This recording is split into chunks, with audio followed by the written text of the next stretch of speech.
नमस्ते। Physics plus के digital programme में डिजिटल प्लेटफॉर्म पे आपका हार्दिक स्वागत है। जैसा कि हम प्रीवियस वीडियो में डिस्कस कर रहे थे कि एसएससी एमटी की जो साइंटिफिक असिस्टेंट की जो वैकेंसी निकली है उसका पेपर पैटर्न को हमने लास्ट वीडियो में डिस्कस करा था। उस वीडियो में मैंने आपसे कहा था कि जो फिजिक्स का सिलेबस है उसके रिगार्डिंग में अलग से हम एक वीडियो में बात करेंगे। तो ये जो वीडियो रहेगी आज की, ये पूरी फिजिक्स के सिलेबस को डेडिकेटेड रहेगी। आप सब जानते हैं पिछली बार से थोड़ा सिलेबस चेंज हुआ है, तो पहले हम देखेंगे कि सिलेबस में क्या क्या चेंजेस हुए हैं, इस सिलेबस को किस तरीके से हम कवर कर सकते हैं, क्योंकि लास्ट टाइम करीबन अराउंड 100 डेज थे, इस बार शायद तक उससे थोड़े कम मिलेंगे। तो हम किस तरीके से इस मॉडिफाइड सिलेबस को कवर कर सकें, आज हम बात करेंगे कि इसके सोर्सेस कहाँ से मिल जाएंगे, आपको कितना पढ़ना चाहिए, किसको रेफर करना चाहिए, किस टॉपिक को, इन सब चीज़ों की बात हम इसमें करेंगे। ठीक, इसके अलावा कुछ इम्पोर्टेंट आपको कौन सी बातें याद रखनी चाहिए प्रिपरेशन के दौरान भी, पेपर अटेम्प्ट के दौरान भी, इनको भी हम देखेंगे।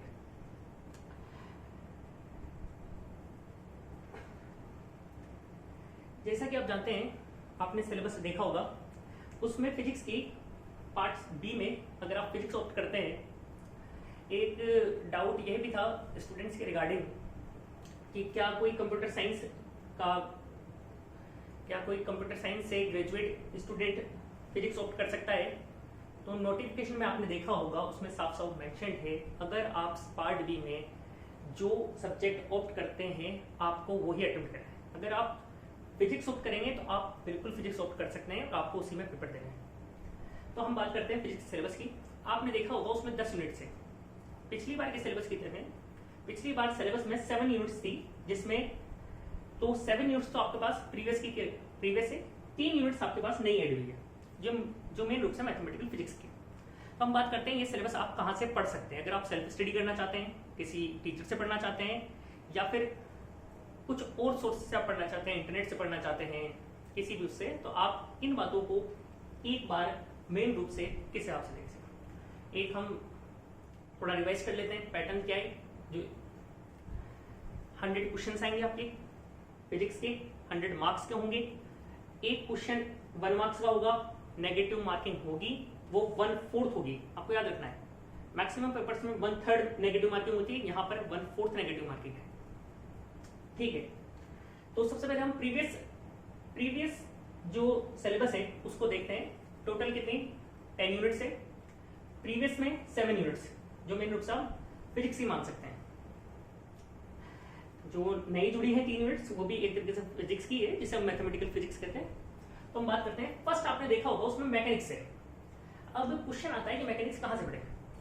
आप जैसे ही स्टार्ट करते हैं, 9th में भी मैकेनिक्स के 4 चैप्टर आते हैं स्टार्टिंग के, जिसमें आपको फोर्स आ जाता है, वर्क आ जाता है, ग्रेविटेशन आ जाता है। यही आपको 11th में भी मिलते हैं, सेम चीजें 1 to 10 चैप्टर।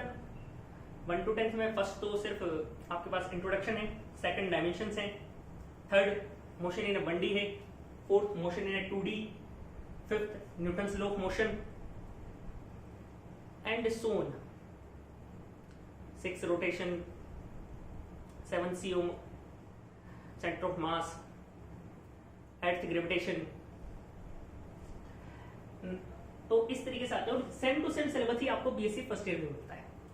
तो आपको क्या करना है, आपको याद रखना है कि जो आपका पैटर्न है वो इस तरीके से है कि आपको पर क्वेश्चन के लिए 36 सेकंड मिल रहे हैं। आप अगर एग्जैक्टली कैलकुलेट करेंगे, लास्ट वीडियो में मैंने आपसे 40 सेकंड बोला था, अब आपको उसमें से भी 4 सेकंड्स कम हो गए हैं। तो आपके जो क्वेश्चन सोल्व करने के जो 4 सेकंड थे ना, वो भी कम हो गए, यानी 36 सेकंड पर क्वेश्चन। तो आपको सबसे पहले क्या करना पड़ेगा, आप यही जो टॉपिक्स हैं जो मैकेनिक्स के सिलेबस में दे रखे हैं, वो आपको हर जगह मिल जाएंगे। 9th में भी हैं, 11th में भी हैं, बीएससी में भी हैं, और एमएससी में भी मिल जाएंगे। सेम टू सेम बात थर्मल फिजिक्स के लिए भी होगी, वेव ऑक्सीलेशन की भी होगी, ऑप्टिक्स की भी होगी। तो सबसे पहले आपको फर्स्ट जो इंपॉर्टेंट बात है जो आपको रिमेंबर रखनी है, कि आपको सबसे पहले एनसीईआरटी में जो टॉपिक्स हैं उन्हें कवर करना है।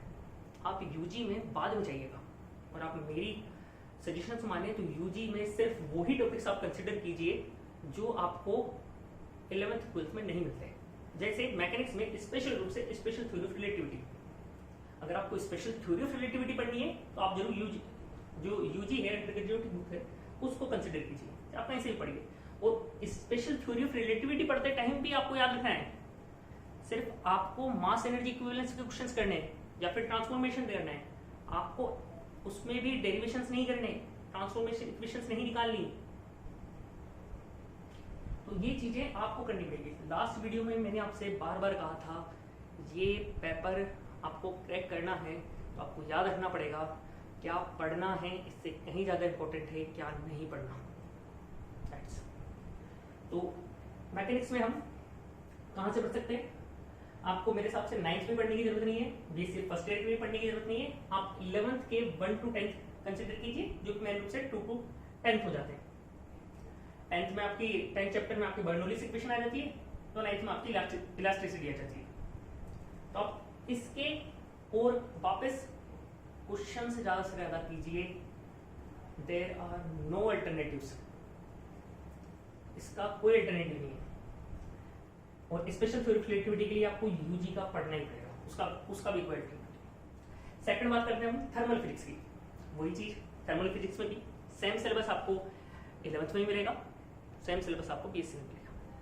क्या करना है वापस 11th में जो चैप्टर मिलेंगे आपको, यानी 11th में आपको 11 to 14 मिल जाएंगे। 11th में आपको 11th की एनसीईआरटी में आपको 11th 12th और 13 जो चैप्टर है वो थर्मल फिजिक्स का आपको मिल जाएगा।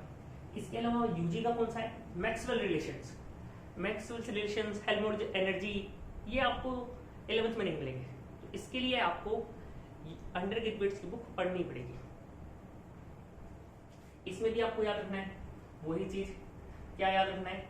36 सेकंड पर क्वेश्चन, यानी सिर्फ वही क्वेश्चन सोल्व करने हैं जो आप या आपका कंपटीटर इतने कम समय में सोल्व कर सकता हो। किसी भी उसमें मिल जाएगा या फिर आप प्रीवियस ईयर क्वेश्चंस में देख सकते हैं, किसी भी उसमें किसी भी अच्छी स्टैंडर्ड बुक में आपको मिल जाएंगे। Third wave and oscillations. Wave and oscillations syllabus में एक इंपॉर्टेंट बात है जो बहुत सारे लोग भूल जाते हैं। जो एक्सपीरियंस जो जिसे फिजिक्स के साथ जुड़े हुए बहुत टाइम हो गया है, फिर जो सारी चीजें सारी क्लासेस की नॉलेज रखते हैं उनमें, जैसे जो रिवर्बरेशन है टॉपिक आपका, वो आपको 11th 12th में नहीं मिलता, लेकिन वो 9th में आपको मिल जाता है। 9th में एक चैप्टर है साउंड, 5th चैप्टर है जो फिजिक्स का, 4 चैप्टर उसमें मैकेनिक्स से डायरेक्ट रिलेटेड होते हैं। 5th चैप्टर है जो साउंड है वो आप जरूर पढ़िएगा, उससे 100% क्वेश्चन आते हैं। लास्ट टाइम भी आए थे, इस बार भी आएंगे। ये वैसे जनरल साइंस में भी आ जाता है, आपके ये वहां भी बेनिफिट रहेगा। जो आपका डाउट है जनरल अवेयरनेस, पार्ट ए का जनरल अवेयरनेस, तो उसमें कम से कम आप जिन स्टूडेंट्स की फिजिक्स अच्छी है वो कम से कम साइंस वाले पोर्शन में तो अच्छा कर ही सकते हैं, करंट अफेयर्स में अच्छा कर सकते हैं, और एक कोई सी भी स्टैंडर्ड बुक चाहे लूसेंट जी के, उससे आप एक ब्रीफ डिस्कशन हो सकते हैं। इसके अलावा क्या करें? इसके अलावा आपके पास है 11th का 14 एंड 15 चैप्टर, यानी 14 एसएचएम और 15 बीओ, इन्हें आप पढ़िए। वही बात वापस से वेव एंड ऑक्सीलेशन में भी आप चाहे कितने ही पढ़ सकते हैं। डैम्ड ऑक्सीलेटर से देने में एनसीईआरटी में भी दे रखा है, देने में अलग से डेरिवेशंस यूजी में भी आता है।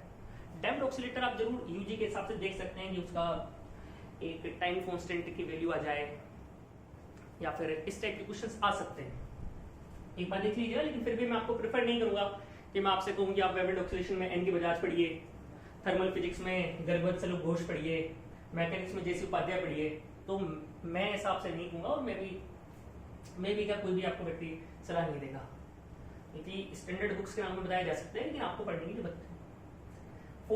फोर्थ यूनिट आती है आपके पास ऑप्टिक्स। वापस ऑप्टिक्स में क्या पढ़े? ऑप्टिक्स भी वहीं से स्टार्ट हो जाती है। ऑप्टिक्स में 10th क्लास में 2 चैप्टर आते हैं, लाइट एंड ह्यूमन आई।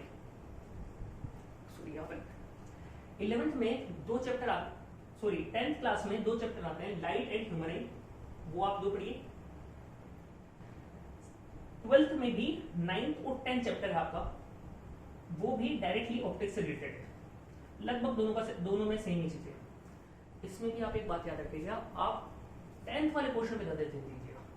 जो 10th क्लास में जो ये है ना लाइट और न्यूमन इन्हें अच्छे से पढ़िएगा, क्योंकि जो 1 मार्क्स के जो क्वेश्चंस आते हैं ना वो यहाँ से आने के ज़्यादा चांसेस होते हैं, क्योंकि यहाँ पर और भी चीज़ें आपको मिलती है 9th एंड 10th में, तो उसके चक्कर में वो इंपॉर्टेंट चीज़ें आपसे मिस आउट हो जाती है। इसलिए आपको ये आप अच्छे से पढ़िएगा। इसमें थोड़ा यूजी के टॉपिक ज़्यादा है, जैसे कॉम्बिनेशन ऑफ मिरर्स, ये आपको 11th 12th में नहीं मिलेगा। एब्रेशन ये आपको यूजी में मिलेगा। रमन इफेक्ट ये भी आपको यूजी में मिलेगा, या फिर वो भी पीजी में मिलेगा। क्या करना है इसका, आप एक सिंपल सा बेसिक आइडिया ले लीजिए कि ये टॉपिक्स होते क्या हैं और किस टाइप से एक सिंपल क्वेश्चन इससे सोल्व होता है। ज़्यादा आपको पढ़ने की जरूरत नहीं है। वही सेम बात ऑप्टिक्स में भी बुक बताई जा सकती है, बजराल सुब्रमण्यम आती है, जो एक घटक सर की बुक आती है। बाकी आपको पढ़ने की जरूरत नहीं है, उससे आप एक्सपर्टीज अगर आपको चाहिए, आपको पढ़ने का शौक है तो जरूर पढ़िए। बाकी इस एग्जाम के लिए मेरे हिसाब से नहीं है। 5th की बात करते हैं। 5th में आता है electricity and magnetism. Electricity and magnetism का आप सिलेबस देखेंगे तो आपको बहुत रिलीफ महसूस होगा, क्योंकि वो लगभग सिलेबस आपका कवर हो जाता है 12th क्लास। 12th क्लास के 1 to 8 चैप्टर है, जैसे फर्स्ट में इलेक्ट्रोस्टैटिक्स, सेकंड में कैपेसिटर और पोटेंशियल, थर्ड में आप देखते हैं इलेक्ट्रिक करंट। इलेक्ट्रिक करंट का बहुत ज़्यादा पार्ट है, ये पार्ट आपको 10th में मिल जाएगा। इसके बाद आपके पास आता है 4th और 5th दोनों मैग्नेटिज्म के। 6th में फेराडेस लॉ, लेंस लॉ, वो 10th में भी है। फिर उसके बाद आता है आपके पास LCR, ये आपको मिल जाएंगे, और फिर आता है आपके पास EM वेव्स। तो ये लगभग आप इलेक्ट्रिसिटी एंड मैग्नेटिज्म अगर आप 12th क्लास के बराबर करते हैं, उसमें भी यही बात आते हैं 36 सेकंड पर क्वेश्चन के हिसाब से। तो आपको मेरे हिसाब से कोई जरूरत नहीं है कि आप डीजे ग्रिफिथ पढ़े या और कोई सी बुक पढ़े। हाँ, इसमें जो इंपॉर्टेंट टॉपिक है इसे होल इफेक्ट देखा है, ये आपको नहीं देखा। होल इफेक्ट के लिए आपको यूजी में जाना ही पड़ेगा, और भी जहां तक है सॉलिड स्टेट फिजिक्स में जाना पड़ेगा। इसमें जैसे डिटेक्टर्स एंड साइक्लोट्रॉन्स एक टॉपिक देखा है, तो डिटेक्टर्स आपको यूजी में ही मिलेंगे, साइक्लोट्रॉन आपको 12th में मिल जाएगा।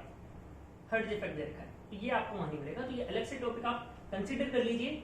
आप आपका सिलेबस की प्रिंट आउट कराइए, उसमें आप अलग से लिख लीजिए जो यूजी वाले जो टॉपिक्स हैं उन्हें मार्क्स कर लीजिए, उनके एक अलग से नोट्स बना लीजिए, या फिर एक सिंपल बेसिक आइडिया के हिसाब से ले लीजिए, और मेन फोकस 11th में कीजिए।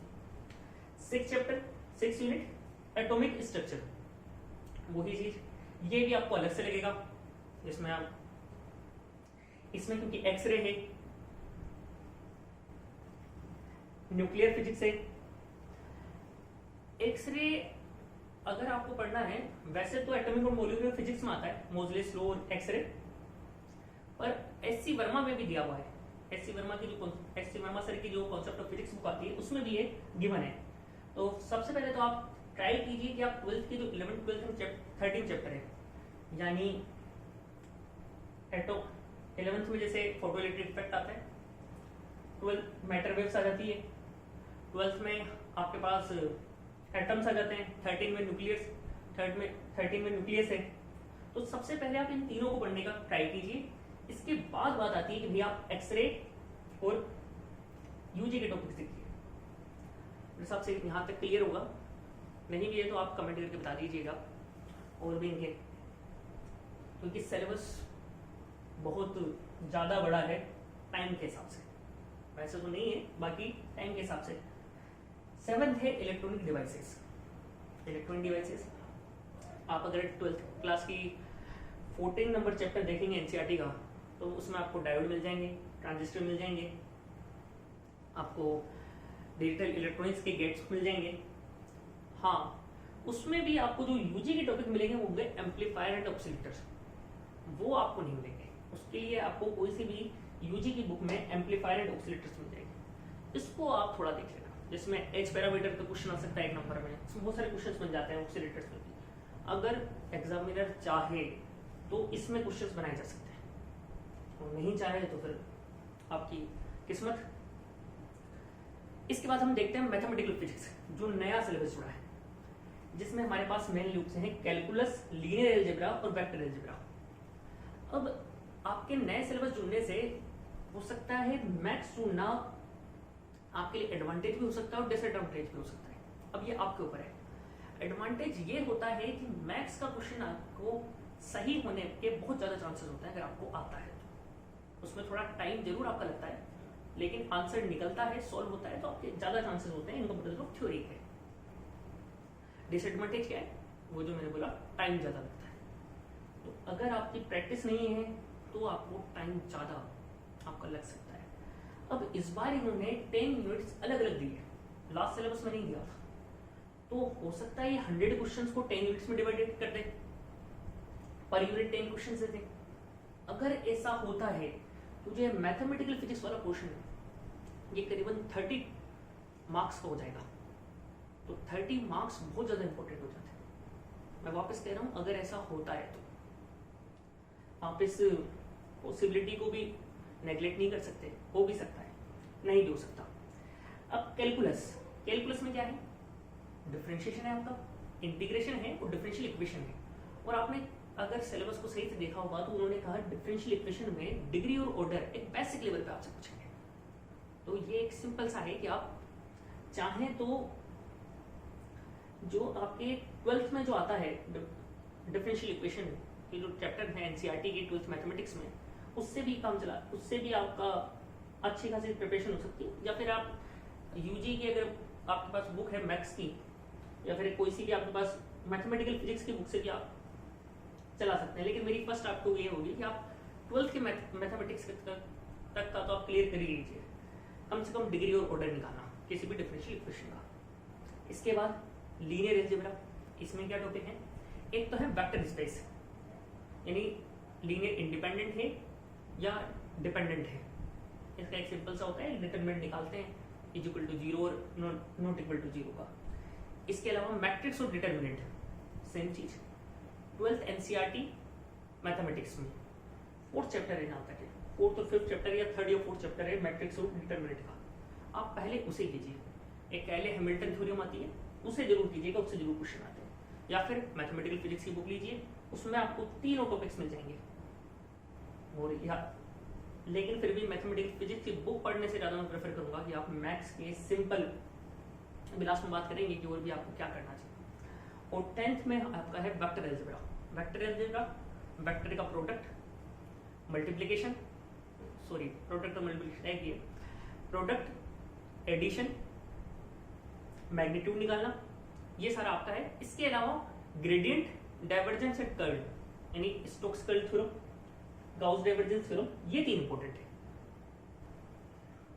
वैसे भी अगर आपको इलेक्ट्रोस्टैटिक्स यहाँ पर अगर यूजी लेवल पे पढ़ते हैं तो ये वेक्टर अलजेब्रा तो उसके स्टार्टिंग में आ जाता है। तो अपन ने मेनली डिस्कस करा कि जो फिजिक्स की जो 10 का जो सिलेबस है उसमें 10 यूनिट्स है और वो कहाँ से आप इनका पढ़ सकते हैं। अब जो इम्पोर्टेंट बात जो मैंने आपसे कही थी कि आपको क्या करना चाहिए, तो मेरी आपसे यही सलाह है, एडवाइस है, सबसे पहले तो पूरा सिलेबस कवर करने का ट्राई कीजिए। यानी किसी भी टॉपिक को, एक भी यूनिट को छोड़िए मत। मैं तो यहाँ तक कहूँगा एक भी टॉपिक को भी मत छोड़िए, चाहे उसके बारे में आपको एलिमेंट्री नॉलेज हो, पर लीजिए, क्योंकि क्वेश्चन सिंपल आएंगे। तो हो सकता है आप किसी एक टॉपिक में बहुत ही ज्यादा पढ़ के चल गए, जैसे मैं कोई सा भी टॉपिक ले लीजिए, आप मैकेनिक्स ले लेते हैं और आपने बहुत ही डीप स्तर में पढ़ लिया, दूसरा टॉपिक आपने छोड़ दिया, उसमें बिल्कुल एलिमेंट्री क्वेश्चन आ गया। तो ऐसा नहीं हो, इसलिए पूरे सिलेबस को कवर कीजिए। सेकंड चीज, किसी भी एक टॉपिक में ज्यादा मत उलझिए। जैसे होता क्या है मैक्सिमम स्टूडेंट्स के साथ क्या होता है, और अभी भी आपको देखने को मिलेगा, स्टार्टिंग होती है मैकेनिक्स से। जैसे मैकेनिक्स से, अब मैकेनिक्स अपने आप में एक बुक है, आप भी जानते हैं, कितना भी पढ़ाया जा सकता है किसी भी टॉपिक को। न्यूटन्स लॉ को आप आईआईटी तक पढ़ाइए, तो स्पेशल थ्योरी ऑफ रिलेटिविटी को आप गेट और नेट तक पढ़ाइए, तो पता चलेगा 2 महीने हैं 20 दिन तक मैकेनिक्स ही पढ़ रहे हैं और बाद में 2 दिन में तीनों मैथमेटिकल फिजिक्स पढ़ रहे हैं। तो ऐसा भी आप मत कीजिएगा। ये बात याद रखिएगा, मतलब ये 2-3 पॉइंट्स ये काम आते हैं।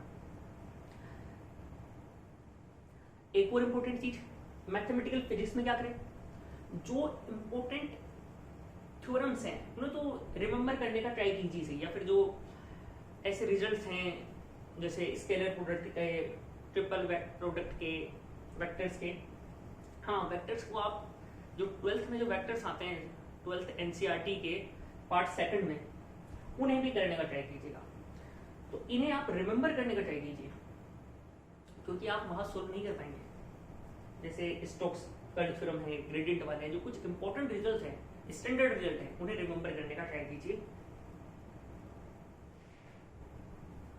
इसके बाद एक और इम्पोर्टेंट चीज मैं वापस आपको रिपीट करना चाहूंगा कि जो चीजें आपको कॉमन दिख रही हो NCERT में और UG में, आप NCERT वाली चीजों पर ज्यादा फोकस कीजिए, यानी 11th 12th की चीजों में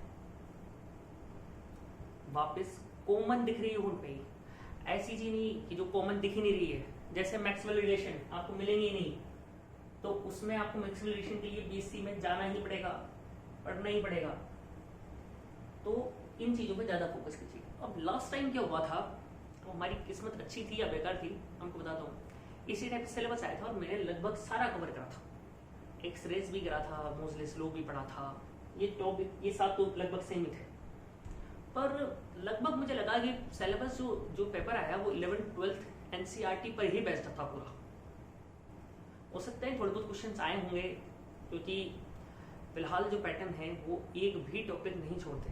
जो भी पेपर बनाता है या फिर जिससे भी, ये तो ऑनलाइन पेपर है CBT जिसे हम कहते हैं, तो हर टॉपिक से 1 या 2 क्वेश्चन जरूर आते हैं। पिछली बार हो गया, 11th 12th NCERT से काम चल गया।